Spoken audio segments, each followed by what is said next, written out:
What I'm curious about, what was popping into my head this whole time, is you're the small guy.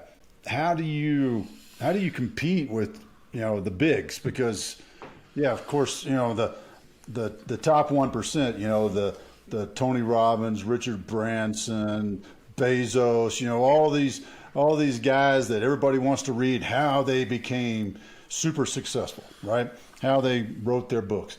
They end up with, at least from my perspective, they always end up in a big name publishing house, right? Because they can afford it too, right? So how do you compete in that market space?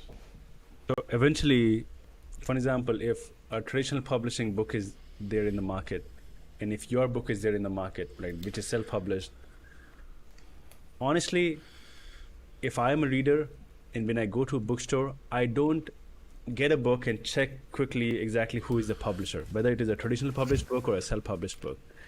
It doesn't matter. All it matters is how professional the book is, like whether is it way more appealing that from the book cover or the back cover or some of the pages or the table of content, is it really like the person, is he really convinced that this book can actually take me from point A to point B or can help me solve my problems? If yes, he's going to buy the book, no matter whether the book is self-published or is traditionally published book. Now, for example, the big brand or the big names, of course, definitely, even if they would go with the self-publishing route, still people are going to be buying those books. There's so many examples out there, like those people like who have published their book as a self-published book, right? And still, the book became very, very successful. All the difference is basically with traditionally published books, they can take care of the editing and then the designing and the distribution. But eventually, the marketing part, you have to do it on your own. Tony Robbins and all of these big guys or big names, they do the marketing of the book themselves. Publishing companies, they don't do it, right? So that's the myth that, like, for example, you have gone through the traditionally published books process.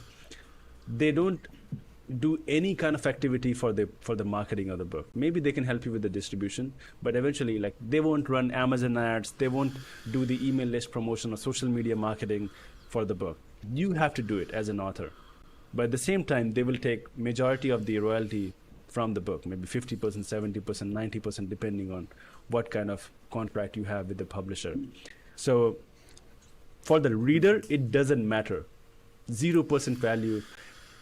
Like, I know some of my friends, like, their book are bestsellers for more than 5 years straight away, and those books were self-published, and they had offers for traditionally publishing companies, but still they chose a self-publishing route because they knew that they're going to be getting more control, more ownership of the book, and more creative control of the book if they will go with this route.